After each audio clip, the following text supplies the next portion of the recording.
The Witching Hour. I feel like I say this every single time, but there's always a good reason to say it. It is another special episode. You have me here, I'm Perri. We have Haleigh as well, but you can already see we have Don Coscarelli in the room. Hey, everybody. We've Happy both to be here. spoken to you before, and just the thought of you coming back into the studio and being able to talk about all the cool stuff you're working on right now, it's just very exciting. It's really fun. Thanks for having me back, because I've met you both on numerous occasions, and it's always fun. Hopefully we can find some new things to talk about. Of course. I mean, more than enough. More than enough, especially having looked through some of this book at this point. Exactly. You got stories. You gave us some source material to look through. It is there, yes, all there. So part of the reason that Don's here today is because we're going to talk about his new book, True Indie Life and Death in Filmmaking. And I haven't finished the entire thing, but I'm very confident in saying if you have any interest in getting into the industry, understanding what it takes to make a movie with zero studio support, just doing it on your own and making it happen, you need to check this out. This is I mean, even just the first 3 pages, that first story you tell is, as someone who has produced a little bit, it scares me, but it's just mind-blowing as well. Oh, that's so nice of you to say. It was an interesting experience putting it all down on paper. But in some respects, it was really illuminating to be forced to go back and try to understand, why I made some of the movies and how I made them, and because some of the, some of them I've compartmentalized, never to be thought about again, but put it all together here. So it's interesting stuff. Well, something I love about the book is it's really rich with detail, a sort of very impressive amount of detail, from names to even when you say don't use this type of tape, you almost electrocuted yourself in the Taco Bell. What was it like for you going back and refining all those details for these different periods of your life?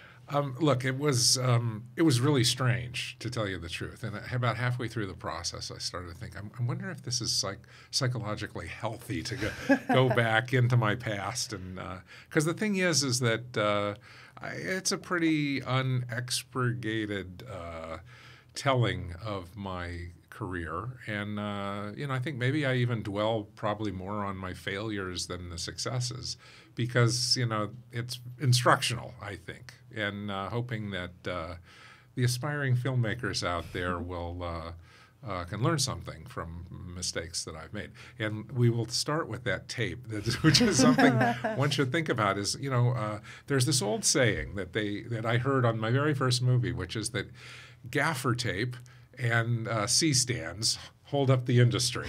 And, the C-stands are these devices that you can hang any kind of item on. And then gaffer tape, all the grips and gaffers have a roll of this gray tape on there, kind of like duct tape. And we were in this situation where we were trying to tap in to get some power, and the electrical box was a little too cramped, and I thought, brilliant idea. We'll take a piece of gaffer tape, put it there so the clip doesn't accidentally hit the wrong pole. Well, it turns out that there's like an aluminized coating on this gaffer tape, and it's conductive of electricity. So went in and pow, blew up the electric box. And so lesson to the filmmakers. Yes. You've got many lessons. So I'm curious, what inspired you to put them in this format, to put them in a book? Did you wake up one morning and just think to yourself, I've got important things to share with people out there? No. I think that I always wanted to try some writing outside of film, because the writing screenplays is such a strange little thing, because all you're writing down is screen direction and dialogue, and you don't really do any kind of essays or whatever. And my mother had actually been a successful published novelist and had a best-selling book, and I followed her career with great admiration. And I always thought, well, maybe, I don't know, as an exit strategy at some point, maybe I could write some fiction, is what I was more leaning toward. And along the way, I met an editor over at St. Martin's Press named Peter Wolverton, and he had been working on the David Wong account, with the David Wong, the John dies at the end, and his other books, Futuristic Violence and Fancy Suits, I think was the second one. And then he did the John Dies sequels, which was... This book is full this of book spiders. is full of spiders. Yeah, Seriously, so dude, don't touch it. And the third one was What the Hell Did I Just Read? So obviously Peter was working on interesting stuff and I was helping with promotion on David Wong's books. And then concurrently, he was also handling the Bruce Campbell memoirs, so he came with this idea that I should write a memoir. And I was flattered, but I didn't know if I could really do it. And so I told him, well, I'll give it a try. I'll write a few chapters. And I started writing about some of my failures. And believe me, my memory is so right on there. Like it's like maybe the successes I had less memory of than the things that had turned out not so well. Well, I feel like that's a lot in our industry too. When it's like they always say with the comments. First, they say don't look at the comments, and none of us listen to it. But they'll say all these wonderful things, but then there'll be a couple of not so nice things, and those are always the things that stick with you the most. They really do. They do, don't they? It's horrible. Well, you don't spend, like when you're laying in bed at night, you don't sit there going, "Well, I really did this well." You go over the things you messed up. Meanwhile, we all should. Yeah, exactly. One of the things that I appreciate most about your writing in this book, we were actually just talking about this before as well, is how conversational it feels. Like I hear your voice when I read these chapters. Oh, is that something that you think about when you're writing, or is it just however it comes out naturally for you? I'm trying to just tell the story and put it together. But the thing is that as opposed to the casual writer, I do have a leg up because having worked in movies in that format, I'm always thinking, okay, well, what's like a good way to start this chapter off? And I'm like thinking, oh yeah, I'll start with when this guy said this line, and that'll set it, and then I'll be thinking about the story where I'm going to tell, and then I'm thinking, I got to figure out a good button ending, So once I had the beginning and the ending, then it was like the middle could figure out itself. That was a quality I really appreciated in the book, and I felt the tie with your films. A lot of the times you'll finish a chapter, just like if you would finish a scene or an act especially, kind of have a punchline. You're like, haha, it's funny. Do you find that your sense of humor drives a lot of your storytelling? Look, how does one exist in this indifferent universe without a sense of humor? Okay, I think that's and many humans' manner of coping with this strange life that we live in. And so, I love humor. I enjoy a good laugh. I try to find the funny side of things, even in the grotesque and terrible failures. I tried to keep a optimistic. I mean, I generally am an optimistic person, because I really am this. I mentioned it in the book. This idea that when I run into problems, it's kind of like a bumper car. I bump it, and then I feel a little bad, but then I'm just looking for a way to get around the object. I don't always feel like you got to drive right through it and you figure your own way out. But it was I took an unlikely source of inspiration of the style. Was I read a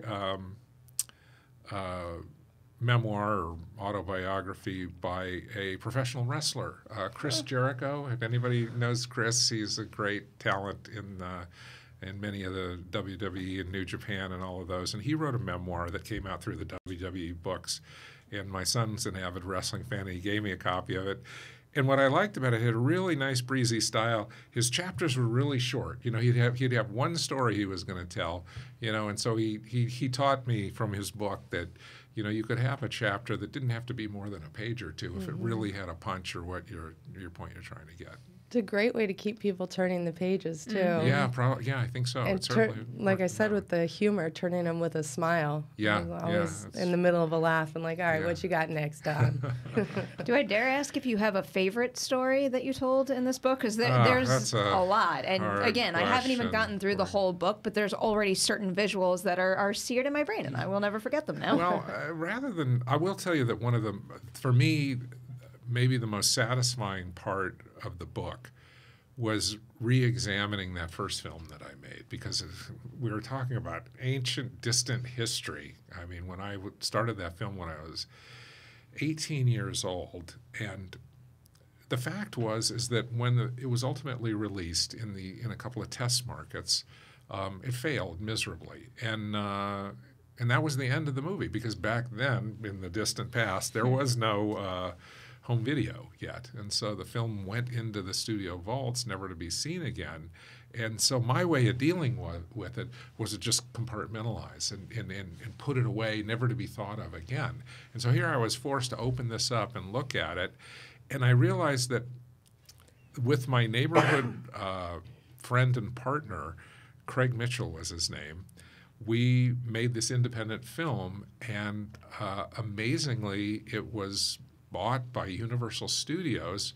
And Craig and I worked on the Universal lot at age 18, 19, and 20, and had this experience that I just don't know that anybody ever had or would ever have. And so as I went through, when I started to tell it, poor Haleigh. We'll wait for you, Haleigh. No. But at any rate, we were passing a cold back and forth for a little bit, and I think I infected her. Oh, no. I'm sorry to hear.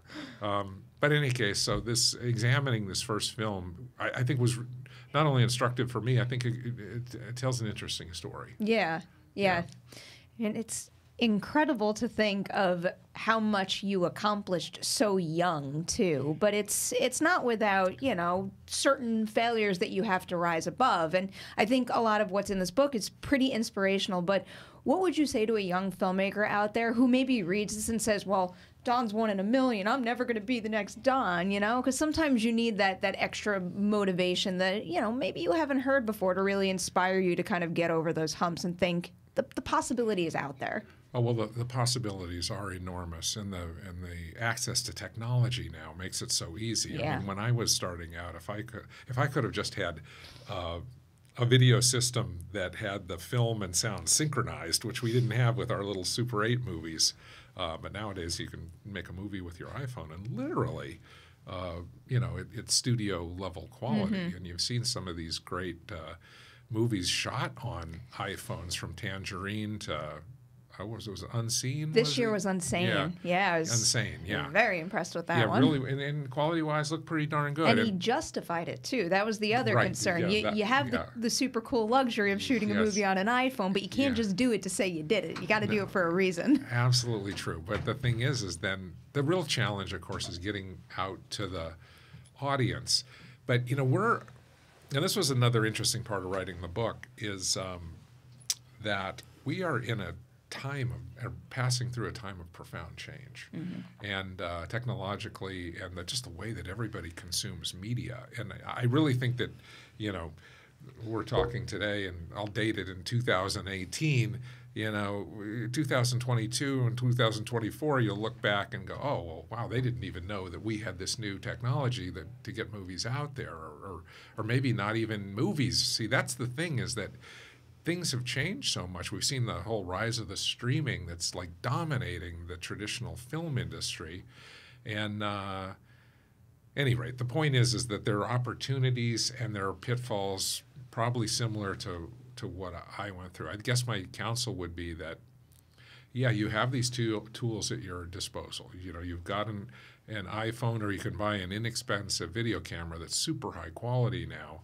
You can teach yourself how to edit using Premiere Pro or Final Cut or what are those. You can teach yourself visual effects with After Effects, Adobe After Effects. My God, you can do studio level, if you have some talent and some ability, an artistic ability, you can do effects.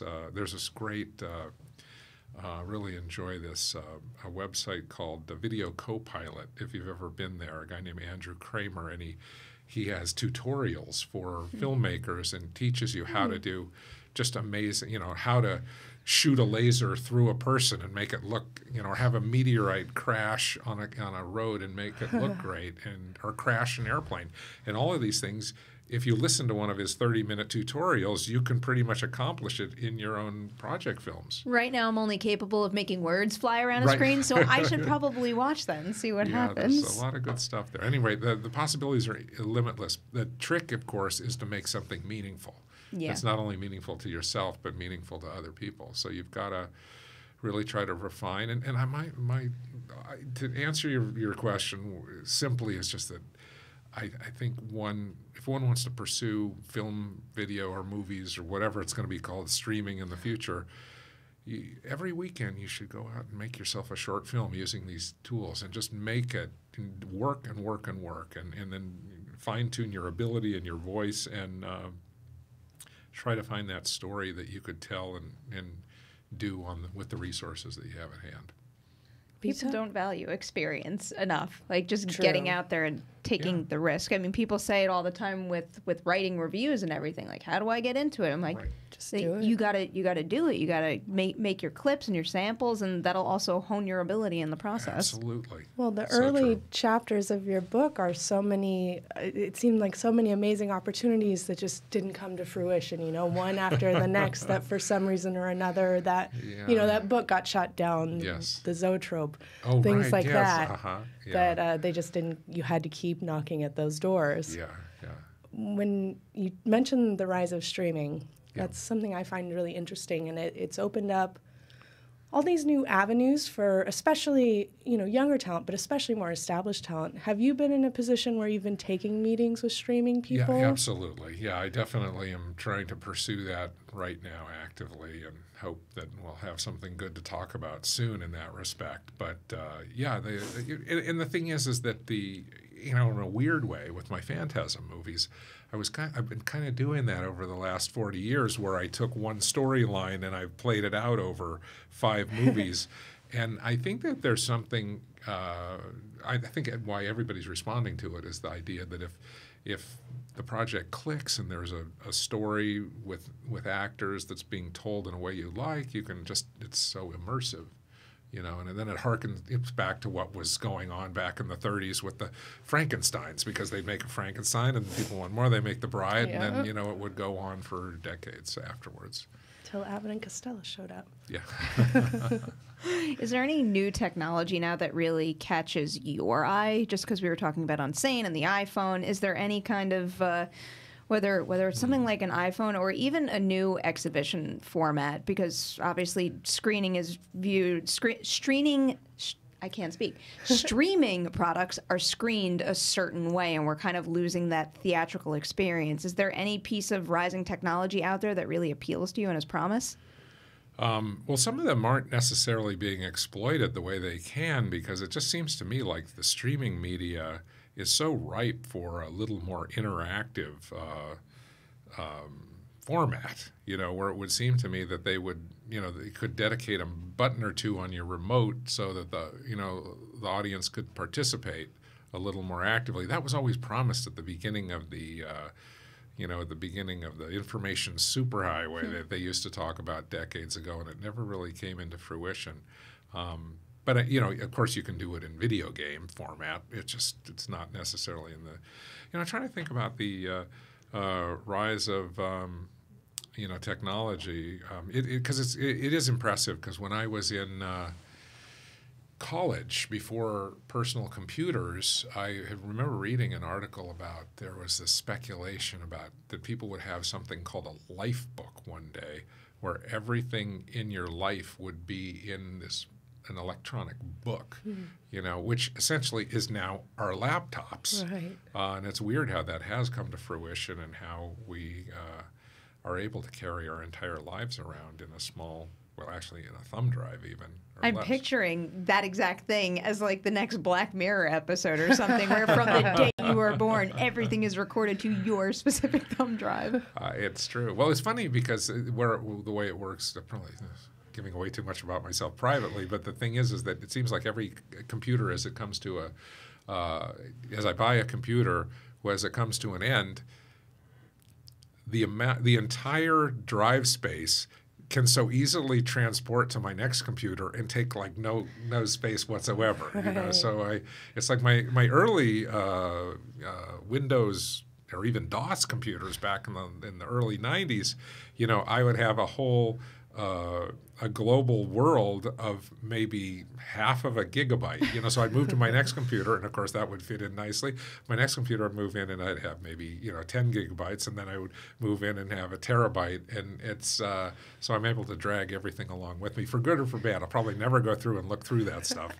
But I always have this vision of one day I'll be in the old folks' home and I'll be able to get my laptop or whatever it'll be, and I'll be able to just call through all this old stuff that I came up with. The thing that makes my head spin more so than anything is, have you ever used Time Machine, the backup course, op? yes. And how you could see a snapshot of your computer. Yeah. I mean, I have snapshots of this computer for something like 5 years now, know, and just to see what was the priority, because I'll leave my priorities on my desktop, to see what was on my desktop 3 years ago it messes with my head. Well, the other one is that Internet Wayback Machine. If you guys have ever been to it, it's like a repository where they have, for some reason, very early on, because we started the Phantasm.com website like in 1995, so it was like right when the web was really happening, and there are like little mirrored images from the first couple pages of Phantasm that we put up in original HTML, and it was the dark ages back then.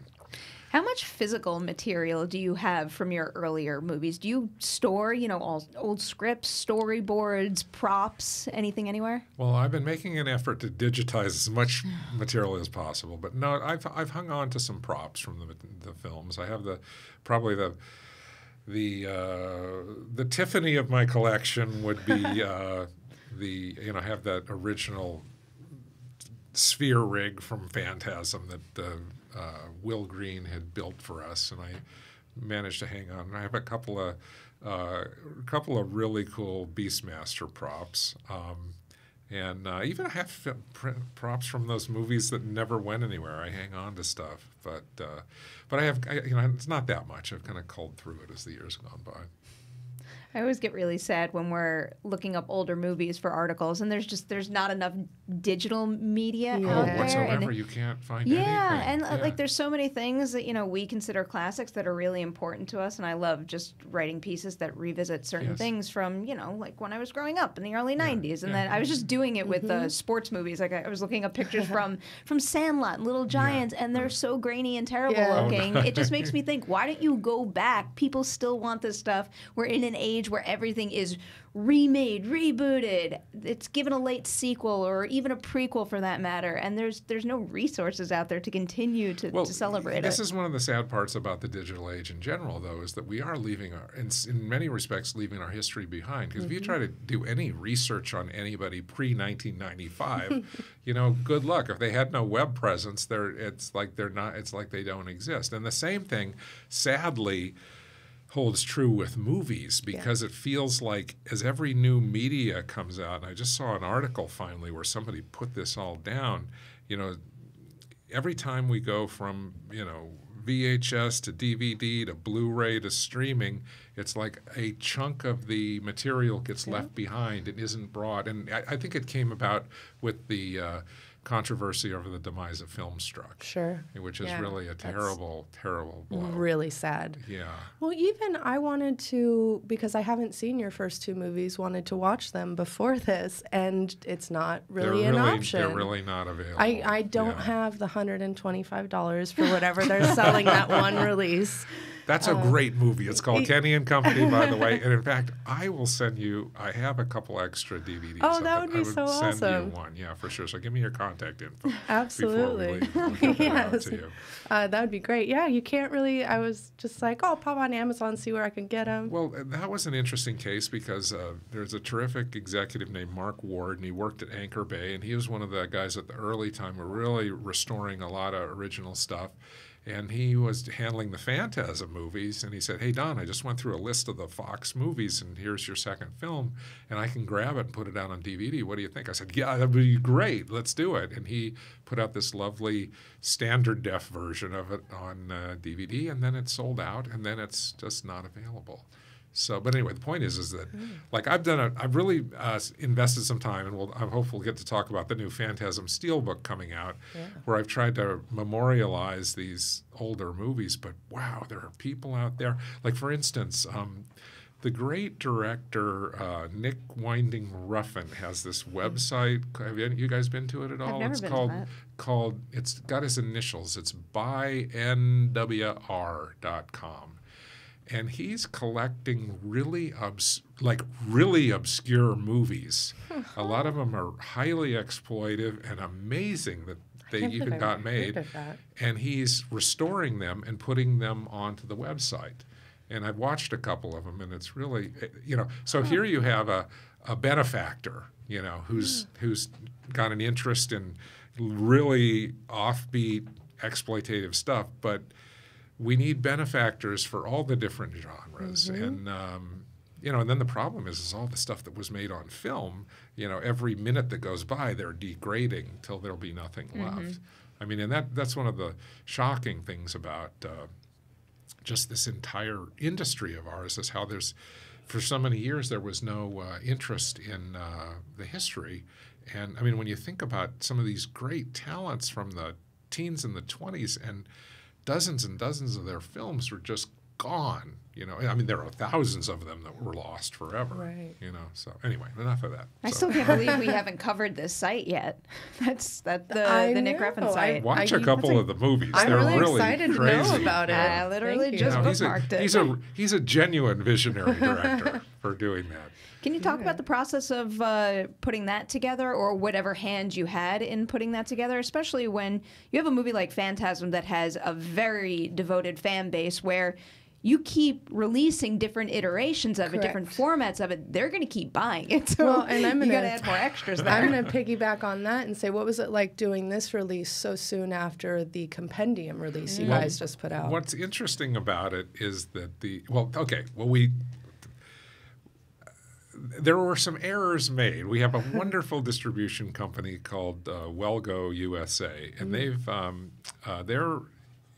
this is the interesting part about this business, is that some of these companies that start off very, you might call them lower tier exploitative, they always end up, they always take on heirs, and then they end up migrating away from what they were good at. Like, for instance, Anchor Bay got sold to another company and basically eviscerated and abandoned.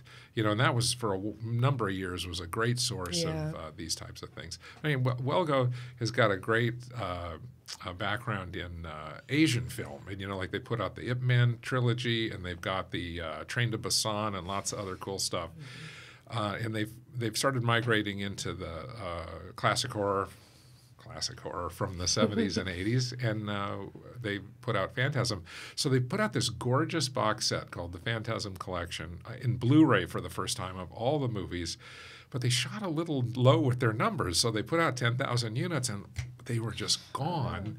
And so I think I've got to go talk to them about, because there are a lot of people who didn't get the sets and really wanted it, and so we'll have to do something about that.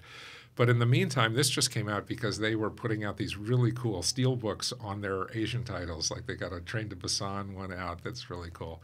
And I just casually said, hey, we need a Phantasm steel book. And I said, oh, yeah, that's a good idea. We could put it out. And again, they put it out on a limited edition, so it'll probably sell out. So buy it now before you get left behind. But it's basically it's the restoration that was done under the auspices of J.J. Abrams and Bad Robot. He and they are wonderful people, and assisted with this restoration of Phantasm. That's I'm so grateful and happy to have. Really excited about the stuff they're doing over there too. I mean, I just have Overlord on my mind right now. Have you seen it yet? I did. Yay. I did. I was a little bad, and I went to Florida to hang out with my sister, my mom, and my grandmother. Yeah. We all went into Beautiful Boy, which I had already seen, and I walked out and went into Overlord. Yeah, girl. It was worth it. It was really good. But I tried to see Overlord this past weekend and had one of the weirdest experiences I ever had. I won't say the name of the theater, but it was one of these higher-end theaters. I walked up and I'm looking, oh, my God, the discount rate is $22 and the high rate is $26. I didn't know. I thought, well, I'm here. I'll go see it. And it was a daytime screening, and I went up and I go, oh, can I have a ticket? And they go, oh, that one reads as being sold out. And there's, like, nobody there. And I'm, like, looking around, and I'm thinking, what's going on here? They couldn't have sold out like a 2 p.m. screening on an R-rated movie on a family afternoon, And something funny was going on. I don't know if they canceled the screening or the manager came over and he says, "No, it shows as sold out, but here's a free ticket. You can come back and see it sometime." I don't know what happened there. That's strange. It's worth using that free ticket on that movie when you have the chance. I really look forward to seeing it. It's a fun one. Is there any other genre movies in 2018 that have, really caught your eye or stuck with you? There are two that I just love. I think, there are 2018. One is The Endless. Has anybody seen that film? We actually had the directors in here. We spoke about the whole series that movie connects to. Yeah, I haven't seen the previous one, but I watched the trailer and I see it's exactly the same world. I got to track that down. I'm becoming like a shill for Welgo, but that's another Welgo title. It's true. I didn't think about that until just now. That was a really clever movie, and what I responded to it also is that.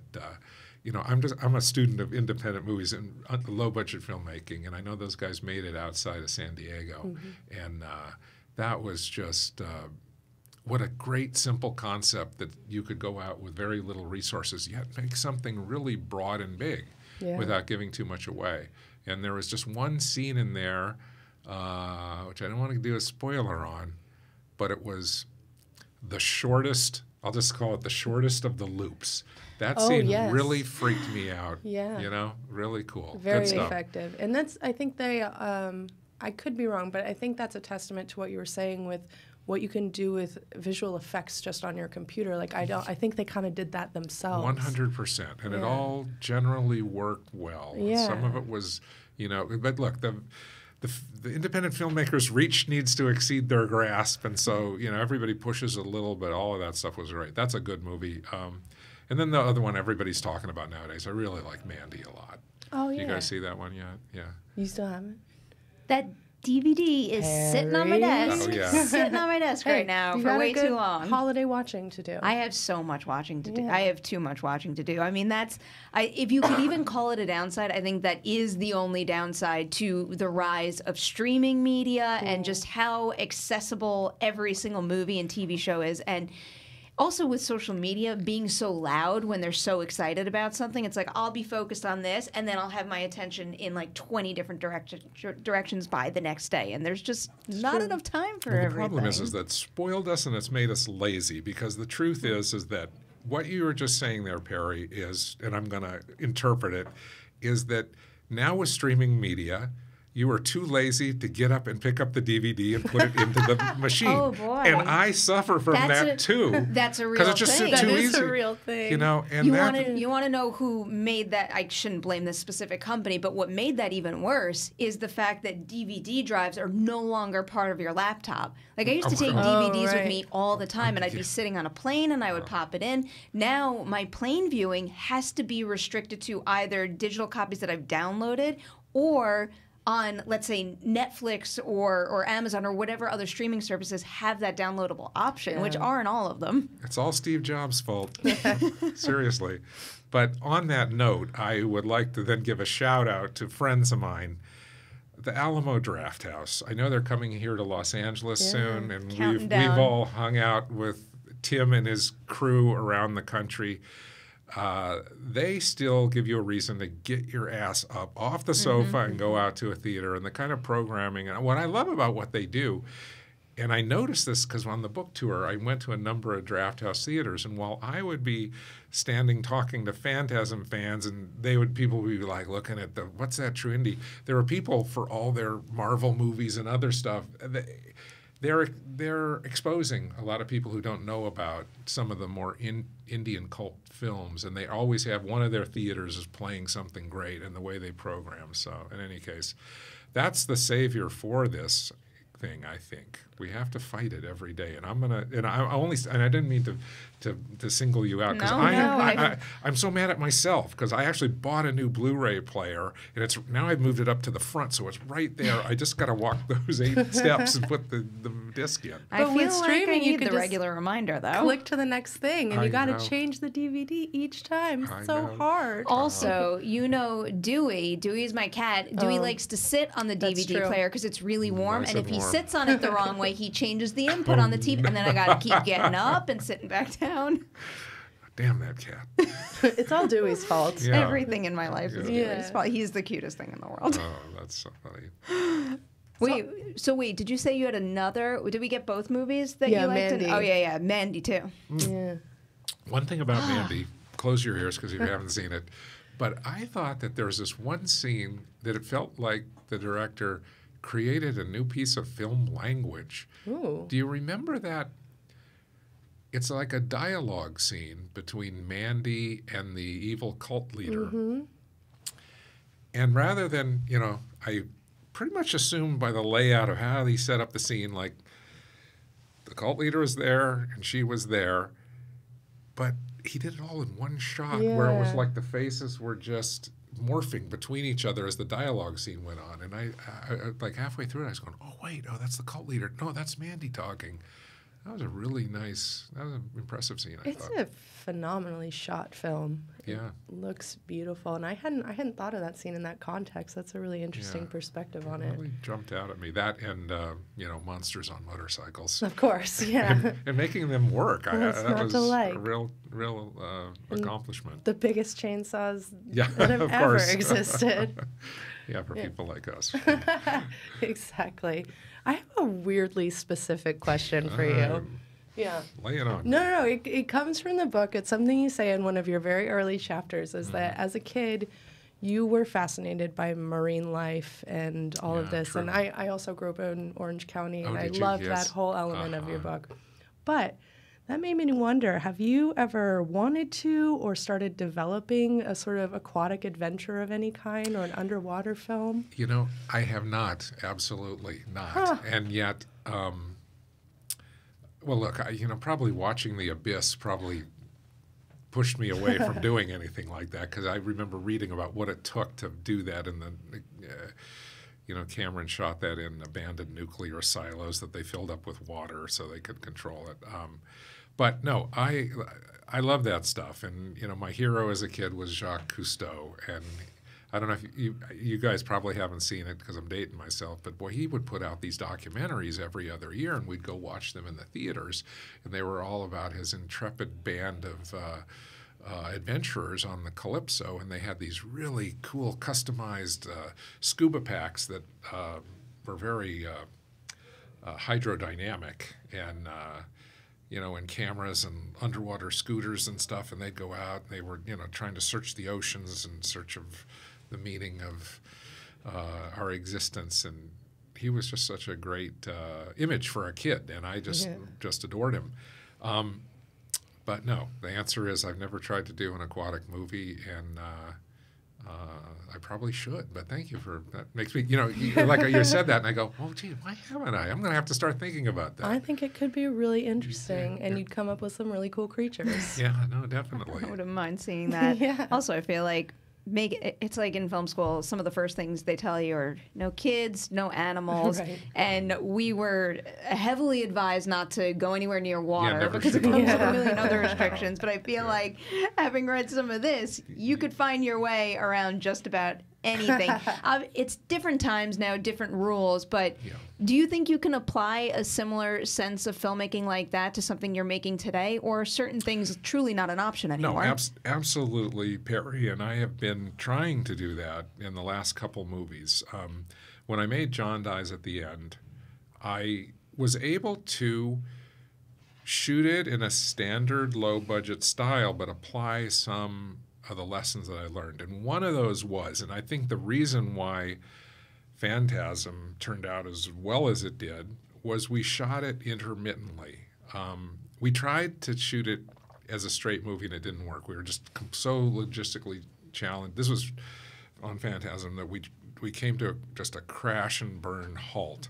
And so then what we did was we shot on weekends only and used the 4 days between the Sunday and then the Friday to solve all the logistic problems, to watch the movies the film that we'd previously seen, to rewrite scenes to make them better. In this intermittent style, gave you an ability to make a movie in a much more civilized fashion, and you're not always half asleep, and you're not without the resources that you want. So in making John Dies at the End, I realized when I saw the book that if I wanted to make it on a low budget, what was great about the book is there were these really cool roles that could be played by hired gun known actors that we could bring in for short periods of time, like Doug Jones, like Clancy Brown, like Glynn Turman, like Paul Giamatti, where none of them would work more than 3 days. So then I thought, well, if I can take that as the conceit and then I can hire 2 unknowns and then pay them, like the lowest scale indie rate for maybe 15, 17 weeks, then we could make the movie intermittently. And I shot John Dies actually never shooting more than 4 days in a week, and sometimes only shooting 3 days in a week. And that would give you a lot of time in between to solve problems. And I think it was the actors certainly enjoyed it too, because there was a little more relaxed focus. Going back, not to get too far in the weeds here, but it was like some of the faults with Screen Actors Guild and then studios where they have these contracts where once you have an actor on, you have to keep them on and you can't let them go. And it's just created this mindset that movies always have to be shot in a tight, finite period, and that's why they cost so much. The reason why you have to spend $150,000 a day on a major studio is because you have to bring along a whole army, so you're guaranteed to get that day done, and then the next day you're ready to do another day. Mm-hmm. And so it's not unless you have the $100 or $200 million budgets, it's a hard way to make a good movie. So anyway, I did apply the lesson in that respect. What is the downside to the way that you schedule your movies? Like, why can't or why shouldn't certain people out there adopt it? Well, the problem is if you had stars, yeah, the blunt truth is that their agents want them to always be out and making money, and so if they're working on your show and only getting paid 2 days a week or 3 days a week, that doesn't really work for them. They want to send them off to the next show. And so it creates this barrier of entry for low-budget filmmakers because, you need to have $2 million or $3 million so you can have a movie and shoot it in 25 days with all the resources, necessary. And I that was something that on John Dies, nobody ever challenges that, and I try to challenge it a little because I had made my early movies that way. I was able to do it on John Dies, and then the very last Phantasm, we shot it over like a 5-6 year period, and it was an interesting project and way to do it. So anyway. I mean, it testifies to your title, True Indie, that you do things sort of outside the system. And another thing was you self-distributed Bubba Ho-Tep, which is... This is true, yes. I imagine not what you would hope for, but I guess something... I told you this last time we talked, I adore that film. That's so nice of you to say. Well, and something I noticed reading interviews of yours to prepare for this, everybody says that to you. Everybody loves Bubba Ho-Tep. So in a long-distance way, your self-distribution did pay off. It reached the hearts of many people. Absolutely true. No, it was a Cinderella story how it worked out. Yet the thing is when we were in the teeth of it, because just to bring people up to speed who hadn't read the book, is that we made Bubba Ho-Tep, and that, again, as I talked about it, that movie, that commodity was sitting there for somebody to just take and make money. And for some reason or other, I actually know the reason, because the problem is that on the surface that seems like an undistributable movie because it's about 2 old geezers in a rest home for 90 minutes, and will the youth audience want to sit with that? Well, the truth is they would, because they're much smarter and sharper than the typical distributors give them credit for. But nobody wanted to take a chance on it. So consequently, we had this movie. We would go to the festival screenings. It would play well, but none of the distributors, they're just like, no, thank you, not for us, not our cup of tea. We don't get it, And so at the end of the day, I couldn't just let it not sit there. And again, thanks to Tim League at Alamo Drafthouse and David Schultz at Vitagraph Films and the Landmark chain, the theater chain, which backed us. And so we went out and distributed it theatrically, and it was turned out to be really successful. Oh, and let me not forget one other person, Bruce Campbell, who was at the moment of, peak Bruce Campbell fandom. I mean, his fans just turned out in droves, and he went to so many theaters and encouraged that. It was really magical, actually. That fandom re-peaked recently, and then they took it away from us. They didn't take it away from us, but we had 3 wonderful seasons of Ash vs. Evil Dead, and we're big fans of that here. Yes, of course. Speaking of streaming services, I know you probably can't talk about any specific conversations you had, but with the challenges of distributing something that maybe a distributor might not consider mainstream and marketable, do you see that kind of lifting with the streaming services? Because especially when I think about Netflix and everything, just the two of us on this show for the past couple of weeks have covered, it is a great range of material, risks they've taken that I never thought they would. It's like one week I'm watching Haunting of Hill House, and then the next day I'm watching this epic period piece in Outlaw King. Or a puppet cooking show. I haven't seen that one. Oh, it was good. Curious Creations of Christine McConnell. It's adorable. Oh, I'll have to check that out. Absolutely true. Wow. Yeah, you're right. Yeah, they're breaking all the barriers, and that's why the indie filmmaker of today has to be light on their feet and really be, watching what's going on. I mean, just yesterday I read about Blumhouse was commissioned to do 8 new horror films for, was it Amazon? Yeah. I think it's Amazon, yeah. So, yeah, a lot of opportunity for sure. Between Blumhouse and Bad Robot now, too. Just those 2 companies have me very excited for the possibilities there. They're also companies that I think are especially good at finding and giving opportunities to new talent, which is really exciting to me. They certainly appear to, yeah, for sure. Given your legacy and your position in the genre filmmaking world right now, do you ever consider kind of going out there and taking a budding filmmaker under your wing? Well, that's a good question. Yeah, of course. No, listen, I always am meeting and talking to young filmmakers, and the thing is that trying to find the circumstances where you got the funding, is always the big challenge. I did, when we made Phantasm Ravager, I stepped back and allowed David Hartman to direct that, and it was a wonderful experience.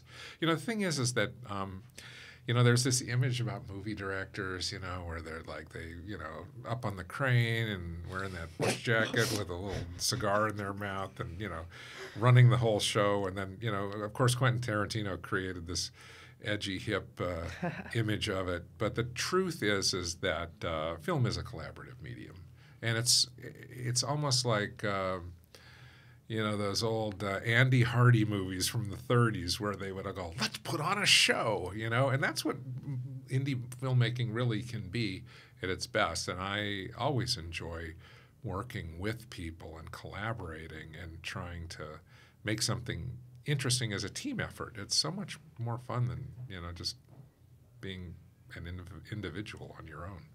That being said, one question that I found I like bringing up over and over again is the idea of an unsung hero. No matter what scale of production you're working on, a super low-budget independent film or even a big-budget studio film, there's always people that we don't know because they're not the famous faces, they're not the big names, and they essentially contribute big time to keeping a production afloat. So over the course of your career, whether it's a specific person that never got, their necessary praise, or even just a department or a position, what would you call the unsung hero of your productions? Well, what brings to mind initially, because I worked on this film, or actually a TV show called The Masters of Horror, and I did a television episode and shot it up in Canada, and it was the first time that I shot the way almost all the TV series shoot, which is basically you have 2 cameras and your camera operators are constantly looking for shots. And so once you've got, you set up a scene and you do it a little traditional at first, and then the B camera feels like they got it, then in the next scene, they're going in and just hunting the props and following the props through the scene. And you do 3 takes, and between the 2 cameras, you can edit a movie that's looks like it's brilliantly directed, but in reality, it's more of those camera operators are really finding angles and finding shots and don't get any credit at all, you know, and yet in a way they're directing the shows. Although they didn't direct that episode of mine because there's other elements that, of course, I brought to it. But that's an interesting aspect that isn't really talked about too much, you know, because when I grew up, always, you know, following the master Stanley Kubrick and the way that he would set up each shot is so deliberate and so beautifully composed. And nowadays there's just this quick style where basically the operators are making your movie for you. So it's kind of bizarre. You know, trying to think, you know, of course, it's wonderful to work with a good editor. Editing is great. There's genuine filmmaking and writing with the editing. With an editor,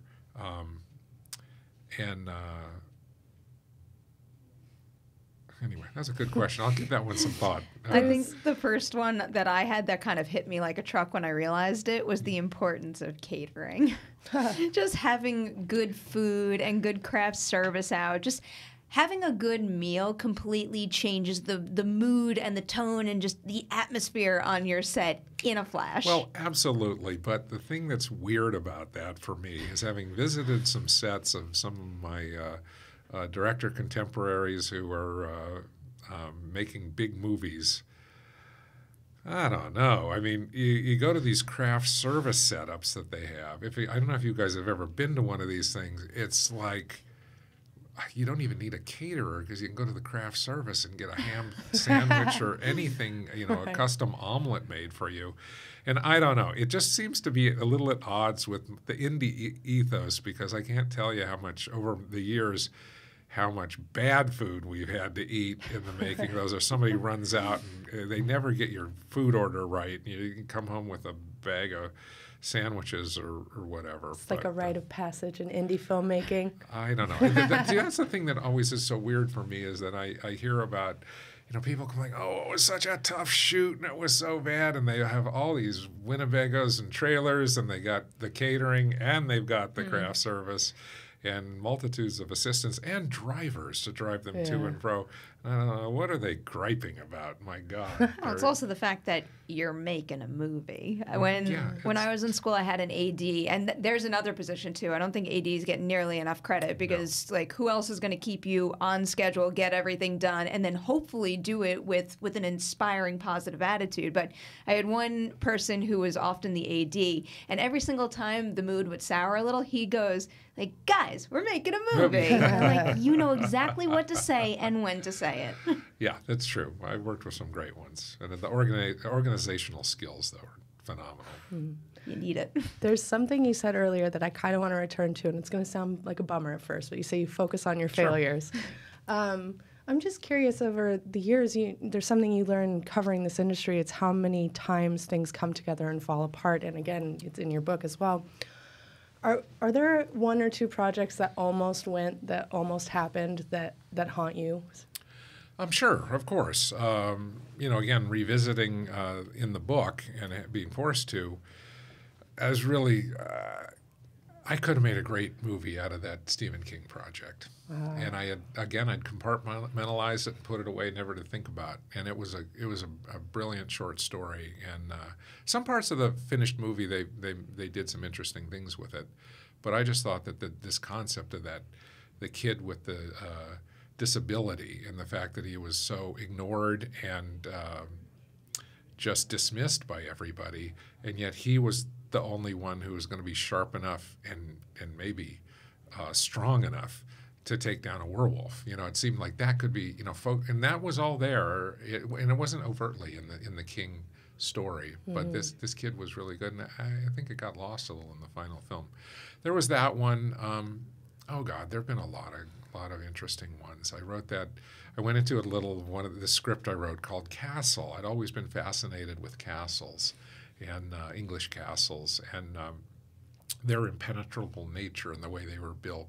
So I had this really interesting siege movie about, and at one time it seemed like it might happen because an international buyer got a copy of the script, and because it had a bit of an international crew, because I was able to work out all the time frames, so it could be set in the 1600s, and some Mohawk Native Americans could have been brought over to England at the same time some Japanese from the royal court, and you end up with this young adventurer, this English adventurer who was going to have to storm the most impenetrable castle in England, aided by 2 samurai and two Native American warriors.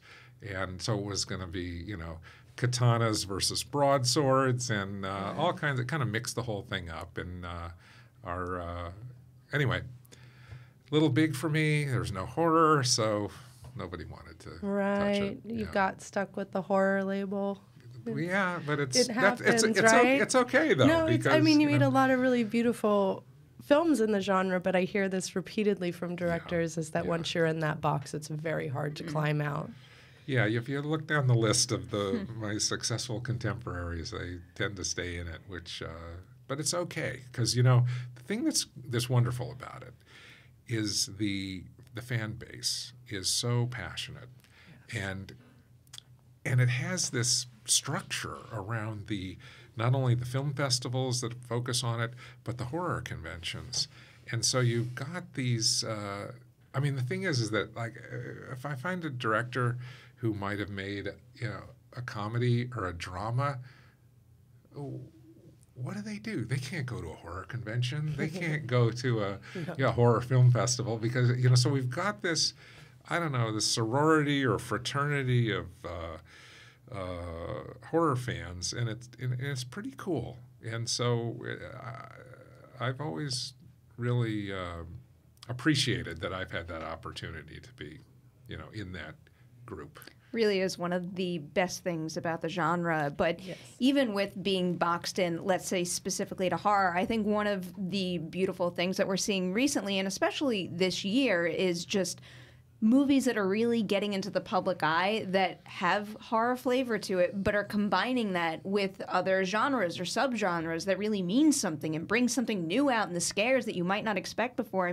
We're seeing things like Hereditary and A Quiet Place that have that family vibe. There's franchises like The Purge that are dealing with real life political strife we have now. There's just so many things that are kind of blending genres together, and it's expanding creative opportunities. Absolutely, and it's never been a better time really to work in it. And what's weird is that you can, with a historical perspective, for instance, I remember another movie that got away from me.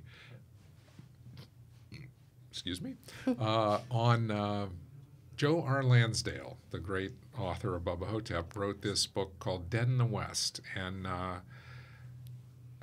it was a zombie Western. Yeah. I took it out in the mid-'90s, and wait, this is a zombie picture. We're not making zombie pictures. Forget it. Go away. And I went to a number of places.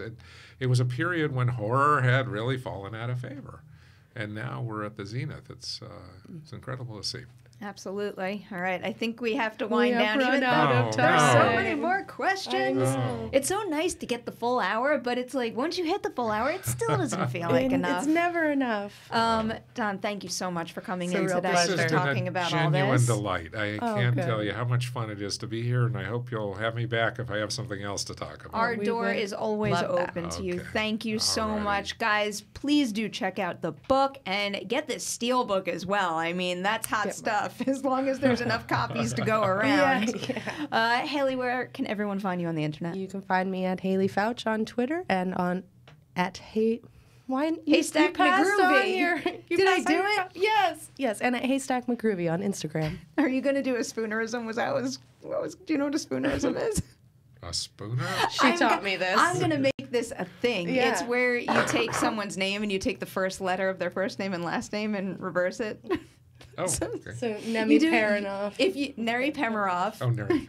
Con Coscarelli. Con Coscarelli, But yes. the problem is if you say it too many times, then all of a sudden you accidentally Like, say say it it when the you don't real mean way, to, and yeah. it's terrible. But Very helpful in interviews. before we go down that path there, I'm at PNMRuff on Twitter and Instagram. As always, thank you guys so much for watching this episode of The Witching Hour. Don't forget to like and share it, and we will see you soon. You have officially survived The Witching Hour. Bye-bye.